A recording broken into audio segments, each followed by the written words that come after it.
Jesus and his disciples longed for a moment of peace. They had been traveling and teaching, their days filled with the needs of the crowds that followed them. Seeking respite, they withdrew to a secluded place, hoping for a brief reprieve. But their desire for solitude was not to be. Word of their whereabouts spread like wildfire. A vast crowd, drawn by hope and the allure of Jesus' teachings, descended upon their quiet retreat. The disciples, overwhelmed by the sheer number of people, braced themselves for the inevitable chaos. Jesus, however, remained unfazed. He saw not a mob but individuals, each bearing burdens, each yearning for something more. His heart, always brimming with compassion, went out to them. He stepped forward, engaging with the eager throng. He healed the sick, comforted the afflicted, and shared his wisdom with all who would listen. The day stretched into the evening, and still the crowd lingered, captivated by his words and presence. As the sun began its descent, the disciples, practical and concerned, approached Jesus.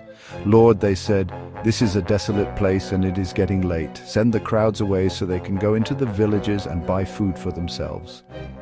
Their concern was understandable. They were in a remote area, far from any village or source of provisions. The disciples, accustomed to thinking in terms of earthly logistics, saw only an impossible situation. Section 4. More than enough. Jesus, however, saw an opportunity. "You give them something to eat," he instructed. The disciples were taken aback. All they had were 5 loaves of bread and 2 small fish, a meager offering for such a multitude.